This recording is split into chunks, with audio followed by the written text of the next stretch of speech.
Good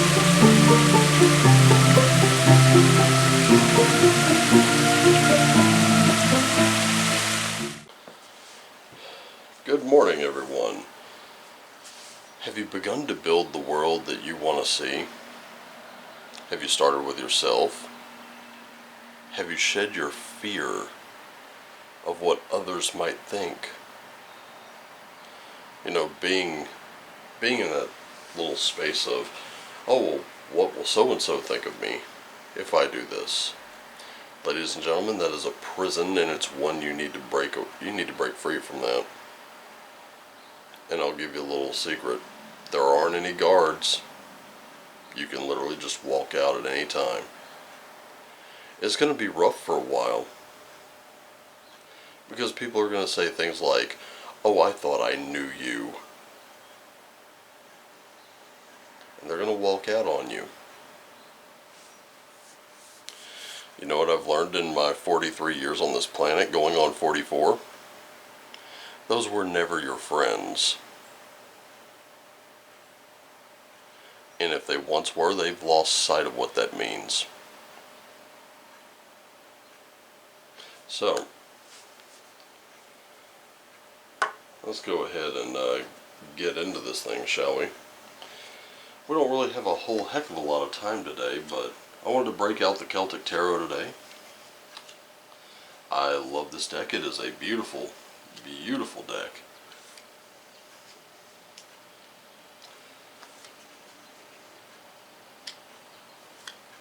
Also, I've noticed something with this deck. It also has a tendency to not pull punches. When it lets you know something, it really lets you know it. It'll try to do it as gently as possible, but when gentle isn't working, well, it stops being that. As you can tell, the cards have a beautiful, beautiful red backing to them. A beautiful sort of gold border there.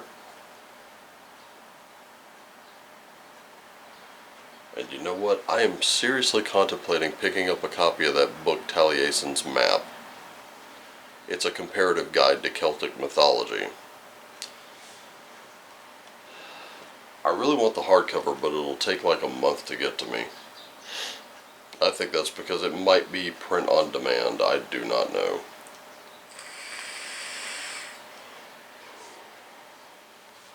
Might just get the paperback for now and then get the other one for later. I don't know yet. I'm still kind of debating it. Anyway, let's start with you today. Because like I've said, if you want to change the world, you're going to start with you. So, looking at a Ten of Swords. Now this is a transformative card. I like to call it the "Who did you piss off Rasputin" card, but that's not entirely accurate. I mean, when you're sitting there looking at a guy with 10 swords in his back and he's face down, that's a pretty harsh thing to look at. That's why I don't show it for a very long period of time there. I don't like to let you linger on it too much. But we are talking transformation, are we not?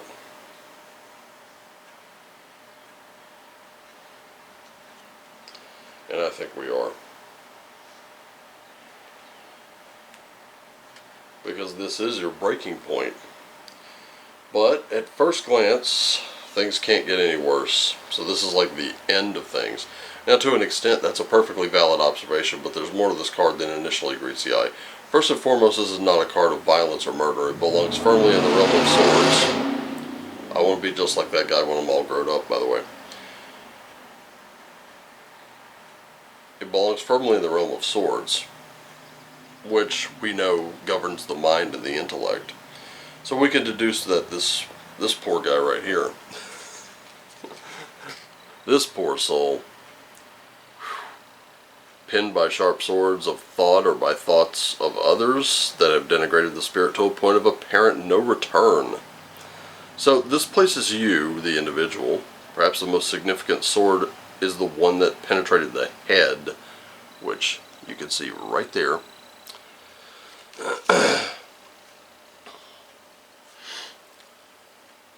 And that's the place where we identify with thought. Now that's the first blow. All the subsequent swords came later, each one in response to the pain inflicted by its predecessor. So the pain deepens and becomes so debilitating that the mind now has control over the entire body, which in turn may display traits of illness, physical pain, disease, and rigidity. So becoming very rigid and deep in thought, right? And this is what I was just talking about earlier. What will everyone else think of me? And didn't I tell you? They're probably not going to like you very much. But your true friends will stick with you. You know, something my dad and I have talked about this, where we, as a kid I had a tendency to keep my circles very small. I had a very, very low tolerance of stupidity to some degree. I mean, granted, a lot of my friends and I watched Beavis and Butthead, so some stupidity was kind of to be expected. And when you're a teenager, yes, stupidity is to be expected. Even in my 20s, stupidity was to be expected. Again, I kept my circles very small. Didn't always vet them properly, though. But even now in my 40s, I have a tendency to keep my circles very small. Now my dad does as well. His circles used to be a little bigger than what they are, but now it's we really are selective about who we hang out with and why. Who we enjoy ourselves with and why. And it's because it's mutually beneficial in some way or another. You know, I love hanging out with my tribe because I learn so much from them. I also like giving back to them whenever I can. I love hanging out with the boys over at the Basic Experts Gilded channel. Channel, server, whatever. I don't have my words today, ladies and gentlemen. I really don't. But anyway, I love hanging out with them because I learn so much from them, and when I can, I give a little back. I love hanging out with you on Twitter because sometimes I have a tendency to learn so much, and I try to give a little back. And that's what we do. That's how we do things. Now those circles can expand, and that's fine. I'm good with circles expanding. But we got to understand why we expand them and who we let into them. Maybe that's gatekeeping? I don't know, but I'm good with it. So, let's go to the mind. Let's see what's going on. We do have strength. We have death. And we have the Fool. So,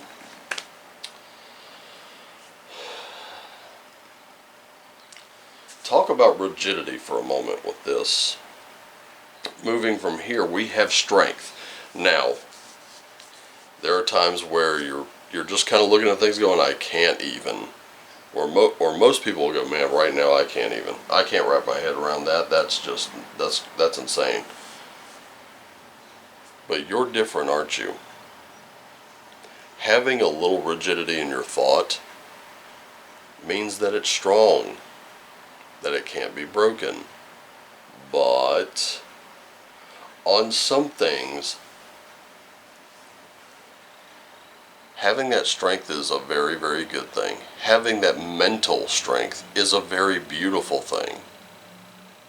When you have control over that raging beast of a dragon inside you, and we all have it, because sometimes we all think, geez, why do I, oh, son of a, we're doing that sometimes, like, I cannot believe this is happening to me. Well, we go from rigidity on some issues. Sometimes those thoughts have to die. Sometimes. Sometimes we need a moment of transformation. And we move from rigidity of thought into, in some places, through this period of what we thought we knew turns out to be bullshit.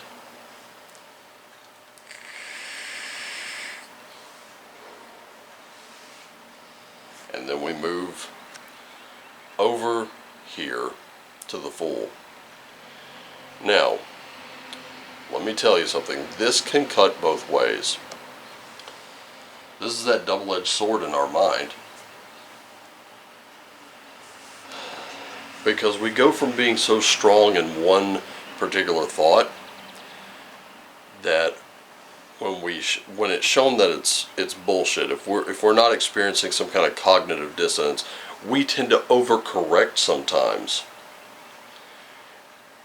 I'll put it to you this way: there are certain things in this world, and I've done this before, where I'll state what I think, and then I'll have to catch myself and I'll add, but I am open to, X, which will be suggestion, or I'm open to having my mind changed, etc., etc. Just recently, I did encounter someone on Twitter who said they were okay with the original creators of a certain adventure campaign of a certain game not being consulted, because they were the ones that made it problematic to begin with.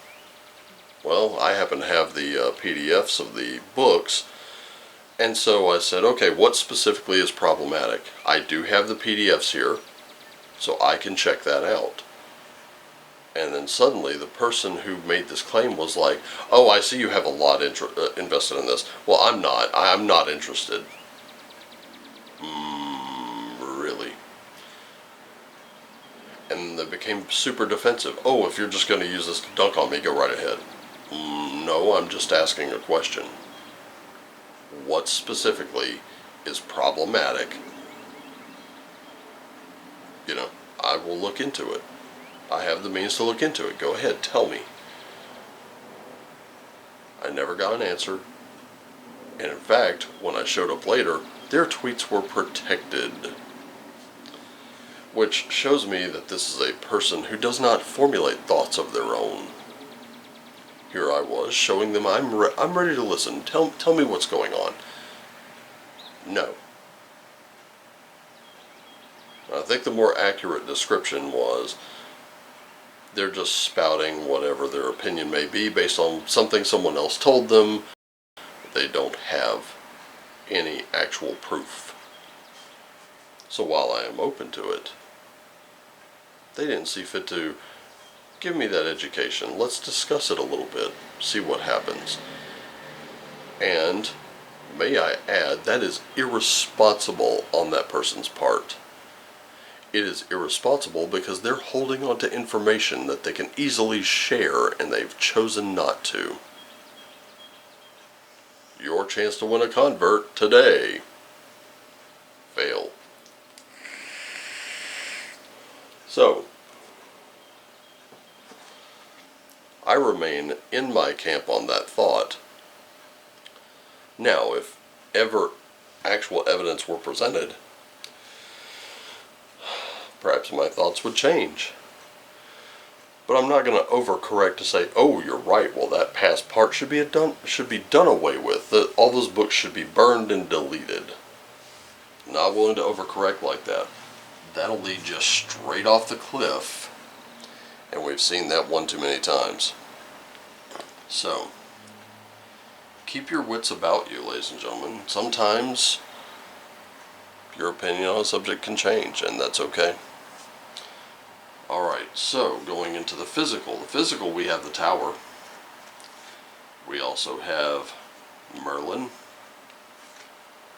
And we have a page of cauldrons, or a page of cups. So let's look at the tower. What have I always said about the tower? The tower looks like total calamity, total disaster. But as long as you have a strong foundation, you're going to be just fine. You can rebuild. So, going from the total destruction here, we move into Merlin. Now, Merlin, also known as the Hermit, Merlin has a tendency to do one thing that most of us won't. We We don't have a tendency to look within. We don't look to ourselves enough. We want to look outside of ourselves. And we want to look outside of ourselves because we want to look for someone else to fix the problem, without ever realizing the solutions are well within us the entire time. So it's high time that many of us look to ourselves and understand that sometimes we do need to kind of take things on ourselves and say, okay, we need to come up with sometimes you need to say, who has a solution? Well, it's you. You do, whether you realize it or not. We're going to look at this Page of Cauldrons, because once we go from the total destruction of looking to ourselves, then we have this Page of Cauldrons. So it's time for us to get in a little study. So you see the point of exit from the singular nature of the ocean to the experience of humanity. Starting to get it? Here's a singular experience. Here is a singular experience. But it's all about transition into that something else, without the tendency to overcorrect.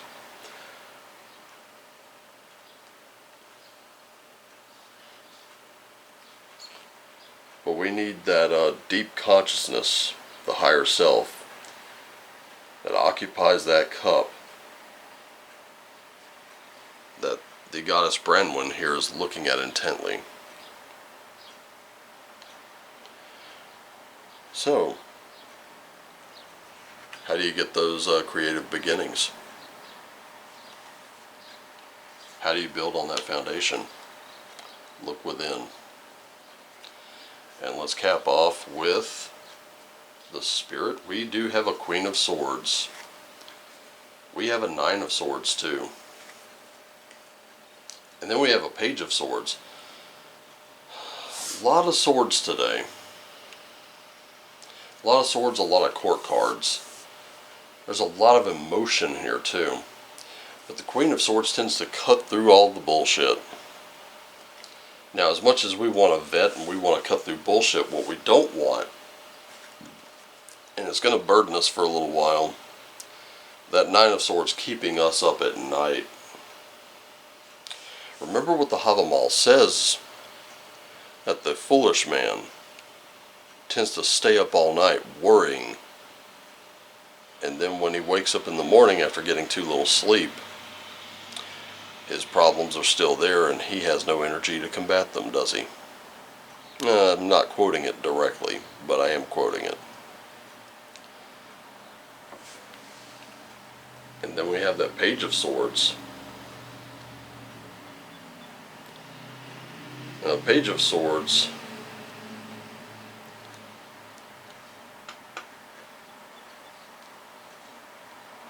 unlike the Knight of Swords, doesn't run headlong into battle. Instead, rises above the situation and retreats from it, finding safety in denial, illusion, and self-protection and secrecy.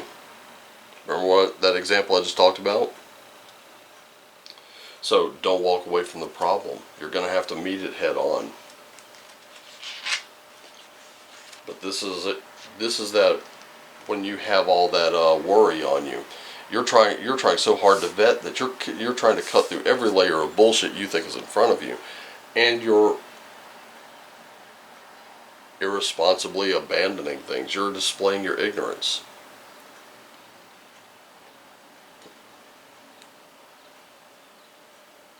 Now this one brings about enormous change in the entire course, and does so by the power of her mind alone. She's often judged as being emotionally redundant for cursing her son and running away from the palace when she is discovered to not be a virgin. So rather than face the consequences of her actions at the point of conflict, she used her mind to protect herself and punish those around her that she considered guilty of shaming. Important not to be there.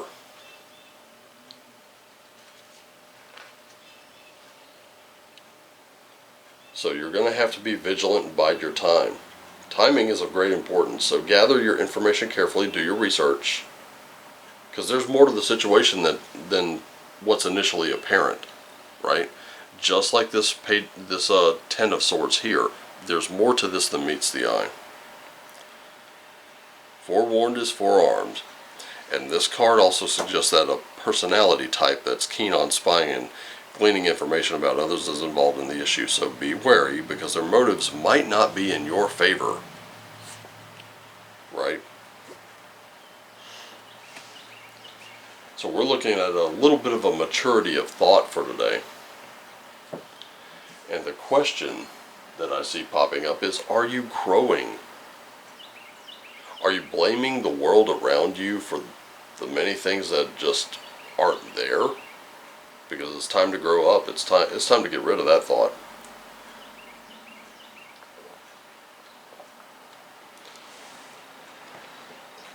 Ladies and gentlemen, I have met people in my days working in corrections. They blame the world around them for being where they are. And you find out, after just listening to them for a little while, they've been doing this for so long that they honestly believe that it's everyone else's fault that they're there. It's society's fault that they're there. There's no responsibility on them. You see, life dealt them a cruddy hand. They never once take any responsibility. And all you have to do is ask questions. Not kidding you. Here's one more story before I hit the road here. There was a man who claimed that Marilyn Manson was the reason he was locked up. I was like, I gotta know how this happened, because as far as I knew, Marilyn Manson was all the way out in California, living in LA at the time. And this man was in a prison in the South. I had to wonder, how did that occur? How did he arrive at this conclusion? Then he talked about how he was married to this woman who had a stepson. The stepson was getting a little out of pocket, rebelling a bit, typical teenage stuff. And one day he backhanded the daylights out of him. So, where's Marilyn Manson in any of this? Well, it turns out the kid was listening to his music. Okay. Well, to me that would mean nothing. The kid was experiencing a rebellious streak, and rather than be guided, pow. Yes, he was in there. He wasn't in there because Marilyn Manson sent him there. Do you see the difference? So,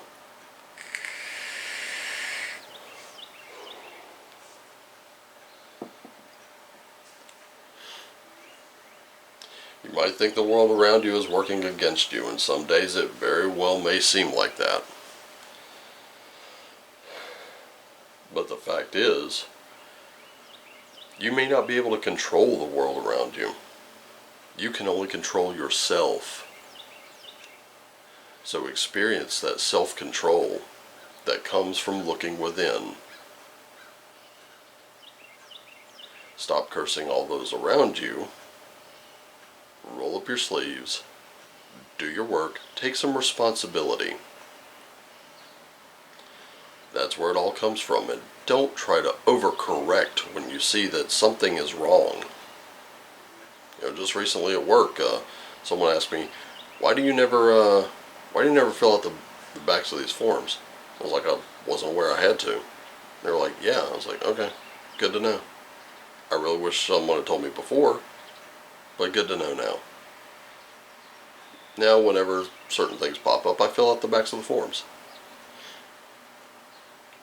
But do you see how a little lack of knowledge can, once educated, you can actually start making a little more headway? Yeah. Don't be irresponsible. Don't hoard the knowledge for yourself. Share it. Because you never know, it might benefit someone.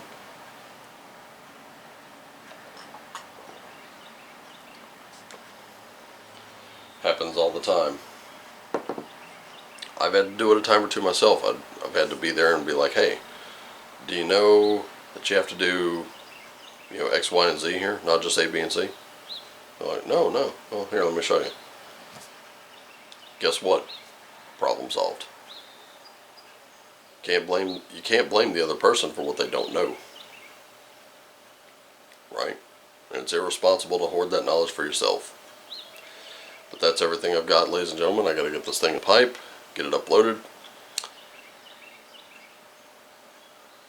I'll be back tomorrow. Tomorrow's Roomcasting Wednesday, of course.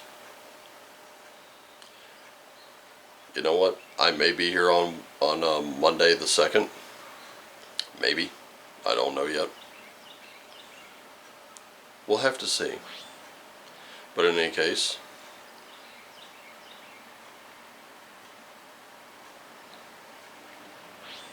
I love you all. Take care of yourselves and each other. Always do what lights you up. And as always, my friends, shine on. Good grief.